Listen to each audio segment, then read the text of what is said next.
Bunday harakatlar bilan Rossiya hukumati birinchi bo'lib rus tilini bilmaydigan Rossiyaning ish bozoriga qo'ymaslikka harakat qilishmoqda va ikkinchidan aynan shu Tojikiston, O'zbekistonda rus tili darajasini o'rganishni kuchaytirishga qaratilgan. Birortasiga biz o'tirg'izib qo'yib, urib tepkilab ish qilganmizmi reydlar vaqtida? Hech qachon bunday qilmaymiz-ku. Lekin qarang, yoki Rossiyaning fuqarolariga, shu yerda ishlab yurganlarga, qani sani anaqa migratsiya bo'yicha qonunlarga rioya qilyapsanmi, yo'qmi deb biz tepkilamaymiz ularni. Unaqa munosabat qilmaymiz. Lekin doimiy ravishda shunaqa bizlarnikini kamsitadi. Bunga indamay o'tiramiz. Salgina gapiramiz xolos. Bu qo'rqoqlik bu. Boshqa narsa emas. Insoniy munosabat qilmayotgan davlat do'st bo'lmaydi baribir. Bu aniq. It desa ham indamay o'tirdik kerak bo'lsa. Mehnat muhojirlarga na taksi sohasi, na dostavka sohasida ishlash man etiladi. Endi shu Moskvada taksi sohasida ishlab kelayotgan mehnat muhojirlar maxsus imtihon topshirishlari kerak. Bu imtihon taksi xodimlari Moskvaning ko'chalarini bilishiga tegishli. Mehnat muhojirlariga yana bir necha sohalarda ishlash endi man etiladi. Sovuq havolar ortidan kelgan noqulayliklar tinchlik bermayaptimi? Jinsiy zaiflik va peshobdagi noqulayliklar hayotingizga salbiy ta'sir qilyaptimi? Shifokorga murojaat qilishdan tortinyapsizmi? Endi buning yechimi bor. Vulkan mahsuloti.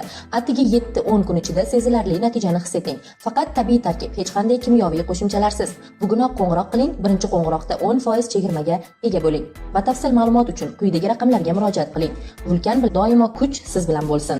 Bir necha kundan beri ko'ryapmiz tarmoqlarda Rossiya Federatsiyasini, demak Moskva shahri tumanlaridan birida mehnat muhojirlarini Rossiyani o'sha maxsus kuchlari tomonidan, OMON tomonidan kuch ishlatib, tepkilab, bir noinsoniy harakatlar qilib, tahqirlab, bir reyd tadbiri o'tkazish uchun ko'chaga olib chiqib ketayotganligi, sudrab ko'chaga tashqariga chiqinglar deb bir tepkilayotganlik holatlari bo'yicha videolar tarqaldi. Albatta odamlarning yuz tasviridan ko'rdikki, bu yerda o'zimizga tanish chehralar ham bor.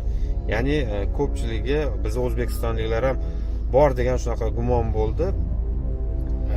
Afsuski oxir paytlari Rossiyani huquq muhofaza qilish idoralari o'zini bir insoniy harakatlardan yiroq bir hayvon sifat, hayvon desa hayvon ham xafa bo'ladi, bir juda bir noinsoniy bir qiyofaga kirib borayotganligini ko'ryapmiz. Bu ham bo'lsa, buni sababi biz tomonidan juda ham bularni har bir harakatiga munosib javob qilmayotganligimiz, indamay o'tirayotganligimizni oqibati deb bilaman. Agarki shunaqa noinsoniy munosabatni masalanda oddiy olganda Yaponiya, Koreya, Xitoy, Yevropa davlatlari yoki oddiy misol mana bu yerga urush emas, masalan mana Qozog'iston fuqarolariga nisbatan ham hech bir deyarli ko'rmaymizda. Mana shu Markaziy Osiyoda asosan O'zbekiston, Tojikiston, Qirg'iziston fuqarolariga nisbatan mana shunaqa munosabat bo'layotganligini ko'ryapmiz. Afsus, bu ba'zi holatlarda bizni mas'ul idoralarimizni, rasmiy shaxslarimizni, kerak bo'lsa elchixonalarimizni, diplomatlarimizni keskin qattiq bu masalaga yondoshmayotganligi, kirishmayotganligi bilan ham bog'liq deb hisoblayman. Endi qizig'i mana va nihoyat bizni Vazirlar Mahkamasi huzuridagi shu migratsiya masalalari bo'yicha agentlik bor. O'shani Rossiyadagi vakolatxonasi boya munosabat bildiribdi. Ya'ni bu masala o'sha agentlikda Rossiyadagi vakolatxonasi tomonidan nazoratga olinibdi va nihoyat va Rossiya huquq muhofaza qilish idoralaridan endi javob kutilyapti ekanki, sizlar bunga nima deysizlar deganday. Men aytgan bo'lardim, bu o'rinda agar birorta O'zbekiston fuqarosi bo'ladigan bo'lsa, bizni Tashqi ishlar vazirligimiz, bizni nima rasmiy idoralarimiz, elchixonalarimiz rasmiy nota yuborish kerak edi. U tomonga kerak bo'lsa qattiqroq buni olish kerak. Ko'ryapsiz-ku, biz O'zbekiston tomon birorta chet ellik fuqarolar, mana masalan hozir O'zbekiston hududida xitoyliklar, hindistonliklar juda ko'p ishlab yurishibdi. Birortasiga biz o'tirg'izib qo'yib, urib tepkilab ish qilganmizmi reydlar vaqtida? Hech qachon bunday qilmaymiz-ku. Lekin qarang, yoki Rossiyani fuqarolariga, shu yerda ishlab yurganlarga, qani sani anaqa migratsiya bo'yicha qonunlarga rioya qilyapsanmi, yo'qmi deb biz tepkilamaymiz ularni. Unaqa munosabat qilmaymiz. Lekin doimiy ravishda shunaqa bizlarnikini kamsitadi. Bunga indamay o'tiramiz. Salgina gapiramiz xolos. Bu qo'rqoqlik bu. Boshqa narsa emas. Insoniy munosabat qilmayotgan davlat do'st bo'lmaydi baribir. Bu aniq. Bittasi ham indamay o'tirdi kerak bo'lsa. Eng qizig'i bizni vakolatxonani vakillari aytayapti, 4-5 kishining hujjatlar joyida bo'lmaganligi uchun ushlab qolingan. Bu reyd tadbiri deb tan olinyapti. Tasavvur qiling, reyd tadbirlari mana shunaqa urush tepkilash bilan bo'ladi va buni biz normal qabul qilishimiz kerak ekan. Baraka topkurlar, nima Rossiya tomon reyd qilishni mana shunday tushunadimi? Unda davaychi kelinglar, biz ham reyd qilaylik-da, bizda ham O'zbekistonda ham unda mana shunaqa kuch ishlatish bilan shuni reyd deb atab bo'ladimi? Qanaqa bu kulguli bir nima? Bu shunchaki Rossiyada davlat darajasida, Kreml darajasida mensimaslik, huquq muhofaza qilish idoralari deganda bu orqasida davlat turadi. Ya'ni davlat ochiqdan ochiq O'rta Osiyolik, Markaziy Osiyoliklarni mensimasdan ularga nisbatan past munosabatda, haqoratomuz munosabatda bo'layotganligini ko'rsatadi. Boshqa narsa emas. Biz bu yoqda o'zimizda bir-birimizni ketimizni kovlab yotibmiz. Millatchilik qilib, mahalliychilik qilib, to'san boshqa viloyatdansan, sen bu millating boshqa deb turib, aslida biz hammamiz bir bo'lishimiz kerak. Qachonki bir bo'lsak, kuchli bo'lamiz. Shunda biz bilan odamdek muomala qiladi, munosabat qiladi. Mana bu idoralarimiz endi men bilmadim, qachondir balki bu jur'atini yig'adimi, yo'qmi, to'g'risi men o'zi kutmay ham qo'yapmiz-ku. Qachondir bir yangi o'zini qat'iy munosabatini bildira oladigan, aql farosati ham, aytayotgan gapi ham, qilayotgan ishi ham bir bo'ladigan avlodlar kelib, to'g'ri munosabatni joyiga qo'yib qo'yadi. Menimcha shunda o'zgarish bo'ladi. Hozirgi qariya boshlaridan katta narsa kutishni o'zi ahmoqchilik bo'lyapti. Chunki hozirgi yosh kattalarimiz juda ko'pchiligi o'sha o'z davrida kommunistik mafkura, sobiq Sovet ittifoqini o'sha prinsiplar asosida voyaga yetgan, o'shaning ta'lim tarbiyasini olgan, o'sha yerda suyak qotgan. Ular bilan yangilik qilish baribir qiyin. Ular boshqa dunyo baribir. Endi bu yoshlardan nimadir kutish mumkin. Lekin hali ham bo'lsa umid qilamiz. Tashqi ishlar vazirligimiz bizni o'zbekistonlik birorta fuqaroga shunaqa noinsoniy munosabat qilgan bo'lsa, albatta reaksiya qilish kerak. Reyd nimaligini kerak bo'lsa Rossiyani huquq muhofaza qilish idoralariga o'rgatish kerak. Bu reyd degani urteb degani emas. Между прочим, bu o'zbekistonliklar u yerda asirga olinmagan.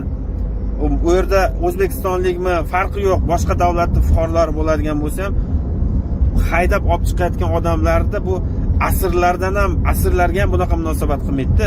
Qayerdadir qo'lga tushgan yoki mahkum qilingan odamlar emas-ku, ular shunchaki ishlab yurgan odamlar. Bunaqa munosabat qilish kerak emas. Umid qilamizki, mana shu masalalarga e'tibor qaratadi va qat'iyroq bo'ladi. Biz bor yo'g'i odamgarchilik, insoniy munosabat so'rayapmiz. Bo'lmasam, biz ham bo'lmasam shundan kelib chiqib munosabat qilishimiz kerak bunda. Nima? Odamlar kimdandir o'rnak olishi kerak. Balki shu masalalarga qarar uzr so'rayman, buni noqulay bo'lsa ham bu fikrlarni aytishga to'g'ri keldi. Chunki hozirgi munosabatlarni ko'rib odam kulgisi qistayapti.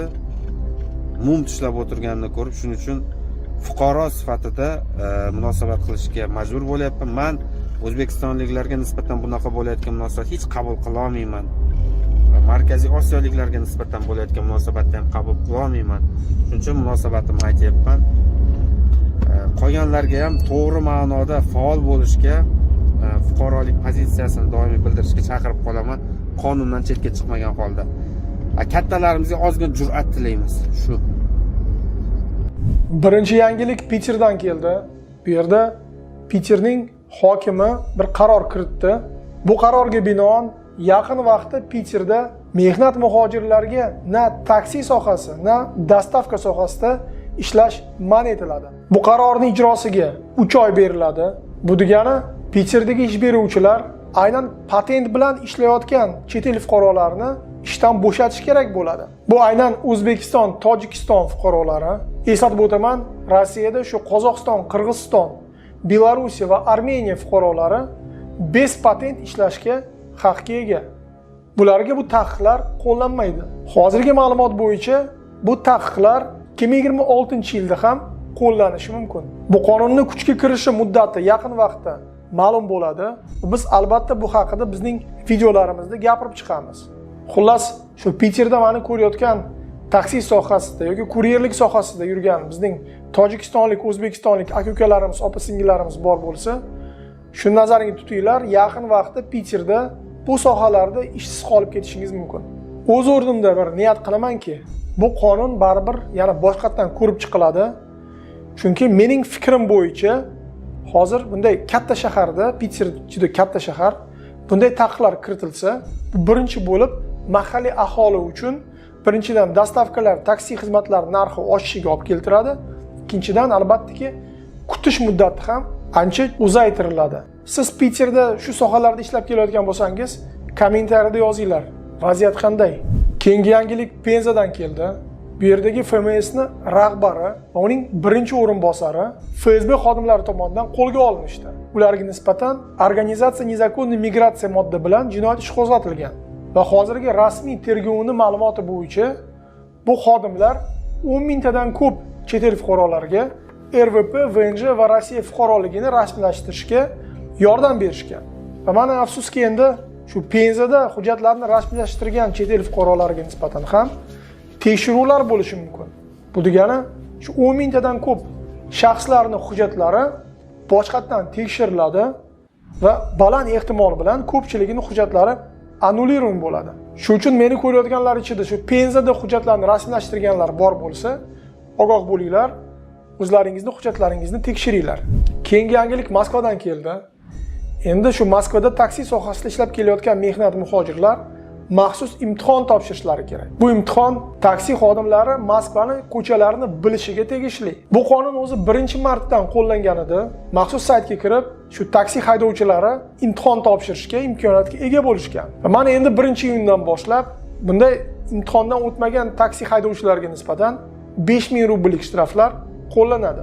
Shu uchun do'stlar, taksi sohasida Moskvada ishlayotgan bo'lsangiz, shu nazaringizda tuting.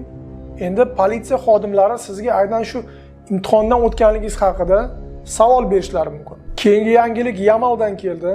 Aynan shu hududda mehnat muhojirlariga yana bir necha sohalarda ishlash endi man etiladi. Bu o'zgarishlar shu birinchi bo'lib patent asosida ishlab kelayotgan chet el fuqarolariga tegishli.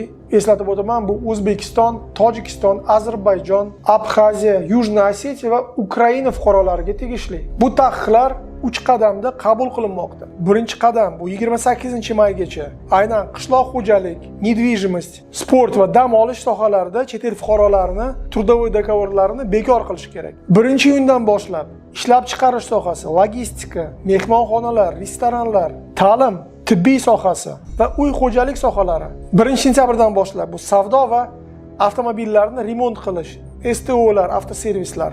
Aynan shu 3 ta bosqichda 1-sentyabrgacha shu etib o'tgan davlatlarning xodimlariga Yamalda ishlash man etiladi. Odatdagi meni Yamaldan ko'rayotganlar bor bo'lsa, kommentariyada yozinglar. Vaziyat qanday? Yilning oxirigacha Rossiyada shu rus tili bilish imtihoniga yana bir og'zaki imtihon kiritishmoqchi. Bu degani mehnat muhojirlariga patent olish uchun nafaqat shu yozuv testlar qo'yiladi, balki og'zaki imtihonlar ham qo'llanadi. Hammamiz guvoh bo'ldik, o'tgan yillar ichida aynan shu imtihon topshirish sohasida juda ham ko'p o'zgarishlar bo'ldi. Birinchi bo'lib, shu eski tizim yo'q qilindi. Ko'p har xil idoralarga nisbatan, ularning xodimlariga nisbatan jinoyat ishlari qo'zg'atilgan. Aynan pora olib, shu sertifikatlar yozib bergan idoralarga tegishli. Bundan tashqari bir nechta katta institutlar, vuzlarning rahbarlari ham aynan shu sabab o'zgarib ketishdi. Va mana endi yana bir bosqich kiritishmoqchi. Bu degani shu oddiy testlardan tashqari yana og'zaki suhbat o'tkaziladi. Va bu oddiy suhbat bo'lmaydi. Sizga savollar berilgandan keyin sizning javoblaringizni videoga olishadi. Bu degani siz javob bera olmasangiz, pora bilan ham sizga hech kim shu sertifikatlarni bermaydi. Mening fikrim bo'yicha agar bu tizim qo'llansa, shu patent olayotganlarning soni yana ham kamayib ketadi. Hozir ham ko'p vaziyatlarda guvoh bo'lyapmiz.